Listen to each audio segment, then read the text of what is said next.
everybody, Erica Serwin here from Pink Bucker Designs. This week we are using the Counting Sheep stamp set and coordinating dies over on my blog. These two products are free with a $50 purchase in August and September 2021. The sheep dies are while supplies last, so if you love them, get them before they're gone. But I think that the stamp set will be available till the end of September. I wanted to come up with a fun 3D project to use the sheep, and I kind of looked through some things, and I was at Bath and Body Works and found their aromatherapy sleep, lavender and vanilla. I got the travel size body wash and lotion, and then a hand sanitizer as well. Lavender is good for sleep. And so I looked through our sentiments to see what would go with that.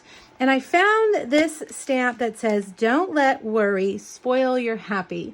And I thought, wow, you know, if you have somebody, you have a friend who's worrying about something, who is going through a stressful situation, maybe giving them something like this to help them sleep, or to just let them know you're thinking about them. Because sometimes when we're going through things that are tough, worry can keep us up at night. There were a couple of other things in here that I thought would work as well. Let's see, I can't remember now which ones they were. Follow your dreams. That one would be really cute too. Follow your dreams because it's sleeping. So, you know, look through your stamps and see which sentiments would work best, or you know, what kind of situation your friends and family are going through. All right, let's make the box first. We're going to get a piece of, let me grab my Simply Scored over here. Of course, it's not where it's supposed to be. I decided that our Highland Heather is the closest purple to the purples on the products. So I went with Highland Heather, and I've got a piece that is 5 by 5. So it's a square, and I'm going to score it at 1 1/4 on all 4 sides. Okay, that's it. Really simple. Okay, grab your bone folder and fold in all those lines. Get them nice and crisp. Now grab your scissors, and I'm going to actually cut off all 4 corners from score line to score line. Then on 2 sides, it doesn't matter which 2, just as long as they are the opposite 2 sides, I'm going to snip the score lines up to the horizontal score lines. There we go. Now I find that for my 3D projects, I like to use a liquid glue. Here in South Texas where I live, it's humid and our things kind of pop apart during the hot months. So I like to use Tombow. I'm going to just put a little bit on the outside of all 4 corners, and then fold them in and adhere them behind the opposite side. Now I have these little clothespins I like to use. They're from Dollar Tree, Walmart, and I use them to hold together the sides until that glue is dry. All right, so get your clothespins and put those on, and we're going to give it about 5 or 10 minutes to dry. Now while we wait, we'll do our stamping. You've got several cute choices here in the Counting Sheep stamp set. I decided to go with this little guy who's just standing there looking nice and sweet. All right, I'm stamping him in Memento, and I'm going to stamp my sentiment in Highland Heather, and I'm just going to stamp it right up here at the top, and I'm going to cut it out with my paper trimmer.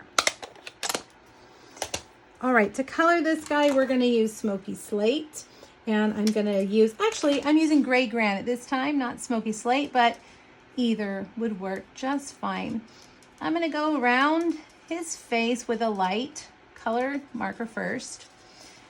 Watch his eyes, don't color in his eyes, and his ears. I always seem to forget their ears. And I'm going to do each leg.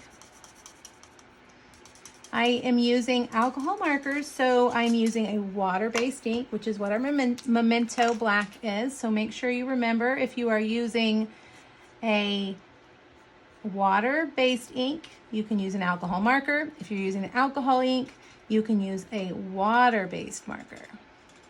Now I'm adding dark anywhere that his wool would overlap. And then I'm going to just go back with my light, and those blended together so well, I probably don't even need to do this, but I'm going to blend it together down so that it just kind of, you know, goes into a smooth dark to light transition. All right, let's cut them out. Now here's where those dies come in really handy. You could fussy cut them, but I love when we have dies that cut our images out. This is our mini cut and emboss machine. Perfect for crafting in a small space or crafting while you travel. All of the sheep dies fit perfectly in here. So if you have the mini cut and emboss machine, you can rest assured that if you get these dies, they will fit perfectly. Now, one thing I'm going to do is take a little bit of Post-it tape and set it down on here, because my plates have gotten pretty warped and I'm afraid that die is going to slide around when I run it through. So that little tape will just hold it in place. All right, so then we can just pop that out. Let's see if I can get this tape off. It's the stickiness of a Post-it note, and it will not rip your paper. There you go. You can get it on Amazon or office stores, but I use it pretty much every day. I love it. Now with our little sentiment here, I'm going to just take my trimmer and I'm just going to cut a banner. Okay. And I am going to grab, let's see, did I leave it over on the other side? I think I did. Here it is. I like to use our tailored tag punch to punch a V in the end of my banners. Then I like to take my bone folder and curl this guy so that he's going to have some, see how he's going to kind of stick off the project like that. All right, let's see if our box is ready. I think we've given it enough time. I have used the fence die from this set right here to cut 4 white picket fences. We're going to put one on each side of our box. I recommend the mini dimensionals. They seem to fit perfectly in each little corner. Now, this is going to take me a minute, so I think I'm going to probably skip through the video so you don't have to watch me put all of these dimensionals on my fence posts.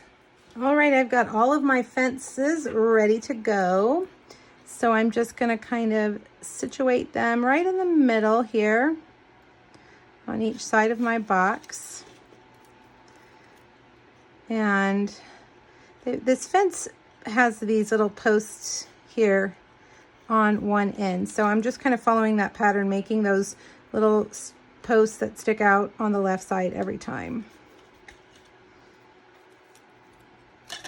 Whoops.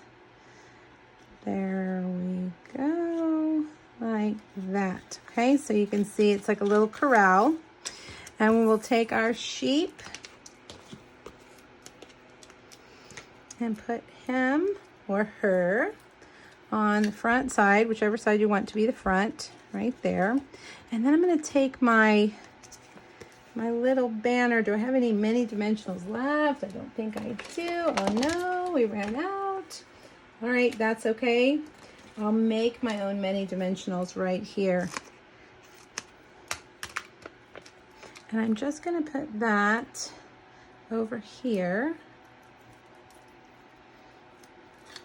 And I'm going to kind of slide that in right there. And it's going to hang off the side. Don't let worry spoil your happy. That's a very clever saying. All right, now to get these guys, you can fit them in without a cello bag like that. But I feel like they're going to fall out. So you can get one of our 6x8 cello bags and just put these in here. It makes it kind of look a little more professional like it actually came from Bath & Body Works with this cute little box. All right, once you get these situated, kind of get that hand sanitizer on the side. Take a rubber band, because there's not much bag left there at the top, so it's kind of hard to tie that ribbon there. And whoops, okay, that's why we have 2. Rubber band, 1 more without breaking, there we go. Now, get your Highland Heather ribbon. I love this ribbon. It's called Grow Grain ribbon. It's got a shimmer to it.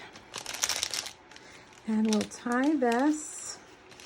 My goodness, I need an extra pair of hands, don't I?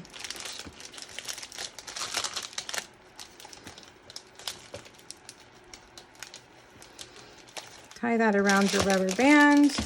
And get these guys situated back how you had them. Cut that off. And it'll fit right down in your bag like this. Now, one thing I also recommend that you can do is to put some dimensionals down at the bottom, and it'll hold the box onto the bottom of the bag. So that way, you don't have to worry about it falling over, falling out. We will just set those, tuck that bag in like that, set it down, and there you have it. How stinking cute is that? I think this makes a fun gift. You know, it's right now it's the first week of school's coming up. That might be a great gift for a teacher. I used to be a teacher, and I can tell you that first week of school is very stressful. The week leading up to it, I always had nightmares, didn't sleep well. So maybe think about those teachers as they start the new school year. All right, you guys, hop over to my blog. There's a free PDF with the measurements, a supply list, and 2 other counting sheet projects. I hope you'll give it a try. Thanks, everybody. Bye-bye.